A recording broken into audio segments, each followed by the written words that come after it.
2022년 9월 영국 옥스퍼드 세계에서 가장 오래된 대학교 언어학과 강의실에 단 7명의 학생이 앉아 있었습니다. 그중 한 명은 프랑스 철학과 라틴어 문법을 전공하는 2학년 학생이었어요. 그녀는 노트에 이미 이렇게 적어두었습니다. 그냥 한 학기만 버티자. 학점만 받으면 돼. 그런데 그날 칠판에 세 글자가 적혔습니다. 푸르다. 고작 세 글자였어요. 파란색을 뜻하는 평범한 한국어 형용사 하나였습니다. 하지만 그 단어 하나가 라틴어와 프랑스어로 무장한 엘리트 언어학과 학생의 3년간 학문적 신념을 완전히 무너뜨렸습니다. 그녀는 노트 여백에 이렇게 적었어요. 애매모호, 책에 없음, 그리고 물음표 3개를 그렸습니다. 그런데 말입니다. 그로부터 불과 2달 뒤, 이 학생은 옥스퍼드 언어학과 교수 12명 앞에 섰습니다. 2학년짜리 학생이 말이죠. 발표가 끝나자 교수들 사이에서 토론이 벌어졌습니다. 서양 중심주의의 한계에 대해, 언어 다양성의 가치에 대해, 그리고 그 학생의 논문은 학과 저널에 실렸습니다. 도대체 그 강의실에서 무슨 일이 있었던 걸까요? 세 글자 단어 하나가 어떻게 이런 일을 만들어낸 걸까요? 진짜 이유는 그 단어 안에 숨어 있었습니다. 그리고 그 이야기는 우리 모두에게, 특히 한국어를 쓰는 여러분에게 직접적으로 닿아 있습니다. 끝까지 집중해 주십시오. 시작하기 전에 구독과 좋아요, 그리고 알림 설정 한 번씩만 부탁드리겠습니다. 여러분의 작은 관심이 더 좋은 콘텐츠를 만드는 큰 힘이 됩니다. 자, 그럼 지금부터 시작하겠습니다. 2022년 9월 26일 월요일 오전 10시 옥스퍼드 대학교 언어학과 건물 3층 강의실. 낡은 나무 바닥이 삐걱거리는 소리, 오래된 책 냄새, 창밖으로 스며드는 가을 안개. 7명의 학생이 조용히 앉아 있습니다. 영국인 학생 엘리자는 맨 뒷자리에 앉았습니다. 스페인어 회화는 꽉 찼고, 일본 문학 입문은 시간이 겹쳤고, 아랍어 기초는 너무 어려울 것 같았습니다. 그렇게 마지막 남은 한국어 강의를 클릭했습니다. 마우스 클릭 한 번. 그게 전부였어요. 그런데 오전 10시 정각, 강의실 문이 열렸습니다. 짙은 남색 가디건을 입은 한국인 교수가 들어왔습니다. 낡은 가죽 서류 가방을 내려놓고 분필을 집어들었어요. 또각또각.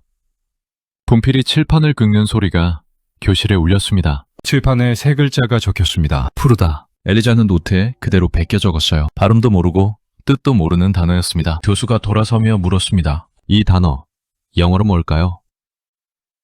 앞줄에 앉은 금발 여학생이 조심스럽게 답했습니다. 파란색이라고요. 교수가 고개를 끄덕였습니다. 맞습니다. 그런데 말이죠. 교수가 창밖을 바라보며 덧붙였습니다. 이 단어는 파란색이기도 하고 초록색이기도 합니다. 교실이 웅성거렸습니다. 엘리자도 펜을 든 채 멈춰버렸어요. 뭐라고요? 파란색인데 초록색이기도 하다고요? 언어학을 전공하는 학생으로서 이건 말이 안 됐습니다. 색깔은 명확해야 하잖아요. 파란색은 파란색이고 초록색은 초록색이죠. 라틴어에도 프랑스어에도 이런 식의 모호함은 없었습니다. 엘리자는 노트 여백에 적었어요. 애매모호, 책에 없음. 그리고 물음표를 3개 그렸습니다. 교수는 칠판에 문장을 더 적었습니다. 푸른 하늘, 푸른 바다, 푸른 숲. 하늘은 파랗고 바다도 파랗습니다. 그런데 숲은 초록색이죠. 그런데 세 가지 모두 푸르다고 한다고요? 엘리자는 속으로 생각했습니다. 이거 재미없을 것 같은데. 첫 수업은 그렇게 끝났습니다. 하지만 바로 그날 오후부터 이상한 일이 시작됐습니다. 이 단순해 보이는 세 글자 단어가 엘리자의 머릿속을 떠나지 않기 시작한 겁니다. 그리고 그 집착이 무언가 거대한 것으로 이어지게 됩니다. 먼저 배경부터 말씀드리겠습니다. 여러분, 한국어에는 파란색을 표현하는 단어가 몇 개나 있는지 아십니까? 영어는 하나입니다. 블루.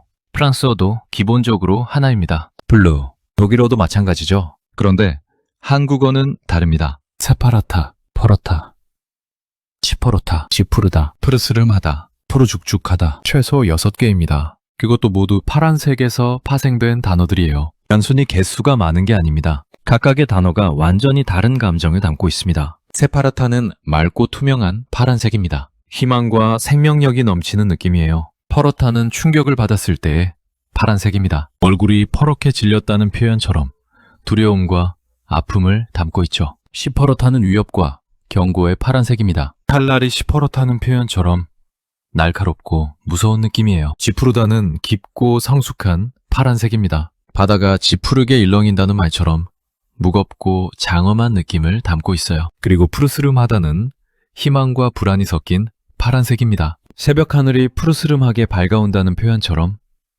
아직 결정되지 않은 무언가의 느낌이죠. 영어는 이 모든 감정을 블루 하나로 표현합니다. 블루는 슬픔을 뜻하기도 하고 행복을 뜻하기도 하죠. 그냥 블루입니다. 맥락이 다를 뿐이에요. 하지만 한국어는 달랐습니다. 책갈 안에 감정을 직접 담았어요. 단어 자체가 느낌을 가지고 있습니다. 언어학에서는 이것을 이렇게 설명합니다. 우리가 사용하는 언어가 우리의 사고방식을 결정한다고요. 한국 사람들이 세파라타와 파로타를 구별하는 건 단순한 언어 습관이 아닙니다. 그들은 정말로 세상을 다르게 보고 있는 겁니다. 그런데 여기서 중요한 게 있습니다. 이 섬세한 체계가 어떻게 탄생했을까요?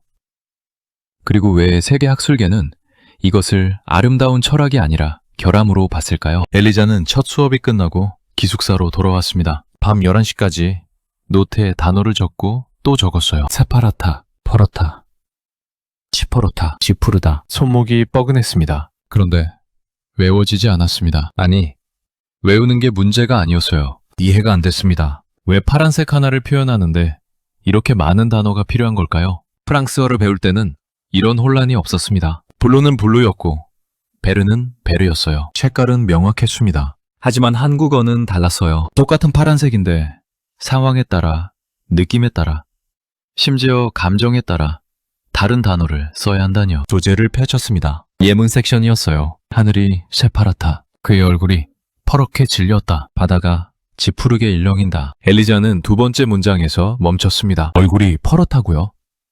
사람 얼굴이 파란색일 수가 있나요?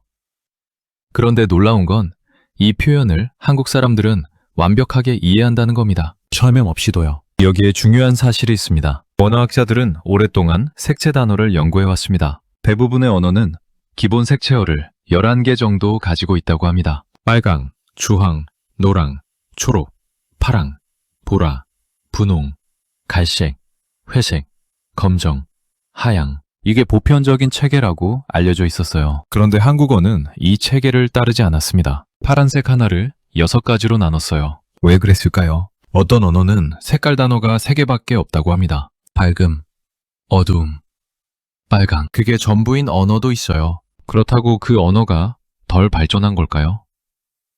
아닙니다. 그들에게는 그 3가지면 충분했던 겁니다. 언어는 그 민족이 세상을 어떻게 보느냐에 따라 만들어집니다. 한국어가 파란색을 6가지로 나눈 것도 마찬가지입니다. 한국 사람들에게는 그 6가지가 각각 달랐던 거예요. 하나로 묶을 수 없을 만큼 다른 감정이었던 겁니다. 그런데 이게 끝이 아닙니다. 이 섬세한 색채 철학이 세계 학술계에서 어떤 평가를 받았는지 지금부터가 진짜 이야기입니다. 2022년 11월 옥스퍼드 언어학과 세미나가 열렸습니다. 그 자리에서 한 교수가 충격적인 주장을 내놓았습니다. 한국어의 모호한 색채 체계는 한국의 근대화가 늦어진 원인 중 하나다. 이 주장은 외국 언어 커뮤니티에 퍼졌습니다. 그리고 수많은 사람들이 동의했어요. 한국어는 색채 구분이 불명확하다고.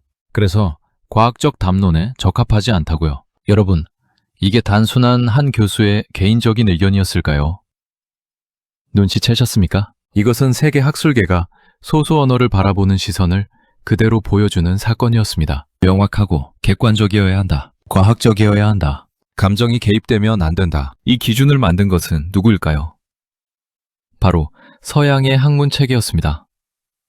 그리고 그 기준을 충족하지 못하는 언어는 결함이 있는 언어로 분류됐습니다. 박 교수는 세미나에서 이렇게 반박했습니다. 한국어의 색채 표현은 모호한 게 아니라 섬세한 겁니다. 서양 언어학에서는 색을 파장과 명도, 채도로 분류해요. 과학적이죠. 하지만 한국어는 다른 접근을 택했습니다. 색깔이 불러일으키는 감정을 중심으로 분류한 거예요. 어느 쪽이 더 우월한가요? 그런데 더 중요한 게 있습니다. 여기서 더 중요한 게 있습니다. 이 논쟁은 단순히 색깔 단어 이야기가 아니었어요. 세상에는 주류가 있고 비주류가 있습니다. 강자가 있고 약자가 있죠. 그리고 강자는 늘 자신의 기준이 옳다고 주장합니다. 그 기준에 맞지 않는 것은 결함으로 낙인 찍힙니다. 언어도 마찬가지였습니다. 영어로 표현할 수 없는 개념은 비과학적인 것이 됩니다. 수치로 측정할 수 없는 감정은 학문의 영역 밖으로 밀려납니다. 한국어의 세파라타와 퍼러타의 차이, 그것은 파장의 차이가 아닙니다. 그것은 살아온 시간의 차이고 느껴온 감정의 차이입니다. 그리고 그걸 언어 속에 담아온 민족의 역사입니다. 여기서 더 중요한 게 있습니다. 이 철학이 어디서 왔는지 지금부터 말씀드리겠습니다. 한국어의 색채 철학은 어디서 왔을까요? 왜 한국 사람들은 파란색 하나를 이렇게 여러 방식으로 나눴을까요? 답은 한국의 역사 속에 있습니다. 한국은 수천 년의 역사 동안 수많은 어려움을 겪어왔습니다. 외세의 침략이 반복됐고 전쟁이 잦았고 가난한 시절이 길었습니다. 그 긴 고난의 시간 속에서 사람들은 무엇으로 버텼을까요? 봄이 오면 산이 푸르게 물들었습니다. 그 초록빛 산을 보며 사람들은 생각했습니다. 겨울이 끝났다고, 다시 살 수 있다고. 그 파릇파릇한 생명력이 희망이었습니다. 하늘이 새파랗게 개는 날이 왔습니다. 흐리고 우울했던 날씨가 거치고 맑은 하늘이 펼쳐졌습니다. 그 하늘을 보며 사람들은 내일을 기대했습니다. 저 하늘은 그냥 파란색이 아니었어요. 그건 생명이었고 희망이었습니다. 그래서 푸르다는 단어 안에 그 모든 감정이 담겼습니다. 젊은이를 보며 푸르다고 표현한 것도 마찬가지입니다. 나이가 젊어서가 아니라 그 안에 담긴 가능성과 에너지 때문이었습니다. 아직 펼쳐지지 않은 미래가 그 사람 안에 있다는 뜻이었죠. 푸른 청춘이라는 말이 거기서 나왔습니다. 그 단어 하나 안에 한국 사람들의 삶이 들어있었던 겁니다. 이걸 처음 이해한 것은 한국어를 배운 지 한 달이 지난 어느 날이었습니다. 엘리자는 캠퍼스 잔디밭 벤치에 앉아 하늘을 올려다봤습니다. 구름 한 점 없이 맑은 10월의 하늘이었어요. 너무 깨끗해서 눈이 부실 정도였습니다. 그 순간 그녀의 머릿속에 단어 하나가 떠올랐습니다. 세파라타. 저 하늘은 그냥 파란색이 아니었어요. 투명하고 깨끗하고 생명력이 넘치는 파란색이었습니다. 마치 세상이 방금 태어난 것 같은 신선함이었어요. 파란색이라는 단어로는 담을 수 없었습니다. 세파라타는 단어가 정확히 그 느낌이었어요. 그래서 세파라타였구나. 엘리자의 가슴이 두근거렸습니다. 그런데 진짜 문제는 따로 있습니다. 이 아름다운 철학이 학문의 이름으로 부정당했을 때 무슨 일이 벌어지는지 지금부터 말씀드리겠습니다. 2022년 11월 초 엘리자는 이메일 하나를 받았습니다. 박 교수에게서였어요. 제목은 짧았습니다. 당신의 에세이에 대해. 엘리자가 제출한 에세이의 제목은 이것이었습니다. 푸르다는 틀리지 않았다. 한국어의 색채 표현이 모호한 게 아니라 섬세하다는 주장이었어요. 교수는 이 에세이를 학과 세미나에서 소개했고 거기서 교수들 사이에 논쟁이 벌어졌습니다. 2학년 학생의 에세이를 두고 정 교수들이 논쟁을 벌인 겁니다. 그러나 교수들 중 일부는 강하게 반대했습니다. 이상주의적이라고. 잠정적 언어는 국제학술계에서 한계가 있다고요. 엘리자는 발표를 결심했습니다. 포기하는 게 현명했습니다. 2학년 학생이 교수들 앞에서 발표한다는 건 무모한 일이었어요. 하지만 그녀는 자신이 옹호하는 것이 단순한 언어 이론이 아니라는 걸 알고 있었습니다. 발표 준비 과정에서 엘리자는 한국인 대학원생 수진을 만났습니다. 문학을 전공하는 학생이었어요. 엘리자가 물었습니다. 푸르다는 단어를 들으면 뭐가 떠오르냐고요? 수진은 잠시 생각하더니 말했습니다. 고향의 하늘이 떠오른다고요. 어릴 적 할머니 마당에서 올려다보던 여름 하늘이라고 했습니다. 새파랗게 맑았다고요. 그리고 이렇게 덧붙였습니다. 푸르다는 단순히 색깔이 아닙니다. 그건 기억이고 감정이고 시간이에요. 어려운 시절을 견딘 사람들의 희망이었습니다. 봄이 오면 산이 푸르게 물드는 걸 보면서 다시 일어섰어요. 그래서 푸르다는 생존의 언어입니다. 엘리자의 손이 떨렸습니다. 눈물이 핑 돌았어요. 이게 바로 핵심입니다. 언어가 단순한 소통 도구가 아니라는 것. 언어는 그 민족이 살아온 방식이고 버텨온 역사이고 놓지 않았던 희망입니다. 그 언어를 비과학적이라고 부정하는 순간 우리는 그 민족의 역사 전체를 부정하는 겁니다. 이게 바로 언어의 다양성이 중요한 이유입니다. 언어 하나가 사라질 때 세상을 보는 방식 하나가 영원히 사라지는 겁니다. 더 무서운 건 지금부터입니다. 현재 세계에서는 무슨 일이 벌어지고 있을까요? 언어학자들의 경고를 들어보십시오. 현재 세계에는 약 7,000개의 언어가 있습니다. 그런데 이 중 절반 이상이 이번 세기 안에 사라질 것이라고 합니다. 두 주마다 언어 하나씩이 세상에서 영원히 지워지고 있는 겁니다. 왜 그럴까요? 답은 간단합니다. 경제적으로 강한 언어가 약한 언어를 잠식하기 때문입니다. 영어로 쓰이지 않은 연구는 국제학술계에서 존재하지 않는 것으로 취급됩니다. 영어로 번역되지 않은 문학은 세계 독자를 만나지 못합니다. 경제적 기회는 영어 사용자에게 집중됩니다. 그러니 사람들은 모국어를 버리고 강한 언어를 선택합니다. 당연한 선택이죠. 그런데 더 무서운 건 이겁니다. 이 과정이 너무 자연스럽게 일어난다는 거예요. 누가 강제로 빼앗아가는 게 아닙니다. 스스로 포기하는 겁니다. 더 잘 살기 위해서, 더 넓은 세상으로 나아가기 위해서. 한국어는 어떨까요? 8천만 명이 사용하는 언어이고 세계 12번째로 많이 쓰이는 언어입니다. 당장 사라질 위기는 없어 보입니다. 하지만 다른 위기가 있습니다. 한국어 안에 담긴 철학과 감성이 천천히 희석되고 있는 겁니다. 세파라타와 퍼러타의 차이를 느끼지 못하는 세대가 늘고 있습니다. 한이라는 단어를 영어로 번역하면 그냥 슬픔이 됩니다. 정이라는 단어는 그냥 애정이 됩니다. 번역하는 순간 그 안에 담긴 수천 년의 감정이 증발합니다. 언어는 단어만 사라지는 게 아닙니다. 그 언어로 느껴온 감정의 추미가 사라집니다. 그 언어로 표현해온 세계관이 사라집니다. 엘리자는 이것을 알았습니다. 그래서 발표를 결심했습니다. 2학년짜리 영국인 학생이 교수 12명 앞에 서기로 한 겁니다. 이제 가장 중요한 이야기입니다. 2022년 11월 어느 날 아침, 엘리자는 정장을 입고 세미나실 문 앞에 섰습니다. 심장이 터질 것 같았어요. 문 너머로 사람들의 웅성거림이 들렸습니다. 교수들이었죠. 손잡이를 잡았습니다. 차갑고 단단한 금속이 손바닥에 닿았어요. 숨을 깊게 들이마시고 문을 열었습니다. U자 형태로 배치된 책상에 12명의 교수가 앉아 있었습니다. 모두 그녀를 향해 고개를 돌렸어요. 어떤 교수는 호기심 어린 눈빛이었고 어떤 교수는 회의적인 표정이었습니다. 백발의 교수는 팔짱을 낀 채 앉아 있었어요. 엘리자는 단상 앞에 섰습니다. 발표문을 올려놓은 손끝이 떨리는 게 보였어요. 2달 전 한국어를 처음 배웠다고 말했습니다. 프루다는 단어를 보고 이해할 수 없었다고 했어요. 비과학적이라고 생각했다고 고백했습니다. 그런데 어느 날 하늘을 올려다봤다고 했습니다. 새파란 하늘이었다고요. 그 순간 처음으로 그 단어가 이해됐다고 말했어요. 저 하늘은 그냥 파란색이 아니었다고, 희망이고 생명력이었다고 했습니다. 그리고 시를 읽었다고 했어요. 그대는 푸르다는 문장을 보고 충격을 받았다고요. 하지만 곧 깨달았다고 말했습니다. 그건 색이 아니라 가능성이었다고, 아직 펼쳐지지 않은 미래였다고요. 엘리자의 목소리가 점점 단단해졌습니다. 우리는 한국어가 비과학적이라고 말합니다. 색깔 구분이 모호하다고 비판하죠. 하지만 그건 서양의 잣대로 재는 겁니다. 한국어는 다른 체계를 가지고 있습니다. 감정의 체계, 철학의 체계를요. 색깔을 객관적으로 분류하는 대신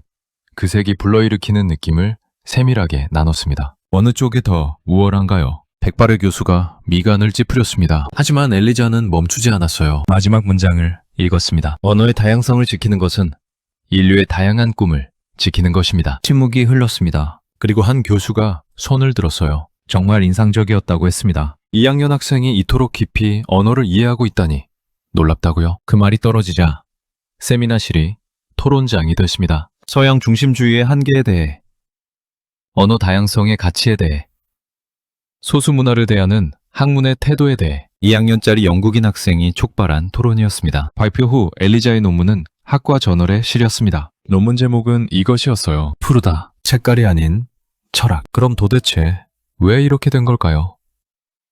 한 단어 하나가 어떻게 이런 파장을 만들어낼 수 있었을까요? 한 단어가 사라지면 무슨 일이 벌어질까요? 먼저 언어에서 단어가 사라집니다. 세파라타와 퍼러타를 구별하지 않게 됩니다. 그냥 파라타 하나만 씁니다. 처음에는 불편하지 않아요. 충분히 소통이 됩니다. 그 다음에는 감정의 추미가 사라집니다. 새파란 하늘을 보며 생명력을 느끼는 경험이 점점 희미해집니다. 퍼렇게 질린 얼굴에서 느끼던 그 생생한 공포감이 그냥 놀란 얼굴로 단순화됩니다. 감정이 거칠어지는 겁니다. 섬세하게 나누던 것을 뭉뚱그리게 됩니다. 그 다음에는 세계관이 바뀝니다. 색깔을 감정으로 보던 방식이 사라집니다. 세상을 보는 눈이 달라지는 거예요. 아름다운 노을을 보며 30가지 표현을 떠올리던 감수성이 그냥 예쁜 노을이라는 한마디로 줄어듭니다. 그 다음에는 공동체의 기억이 사라집니다. 할머니가 봄산을 보며 하셨던 말씀.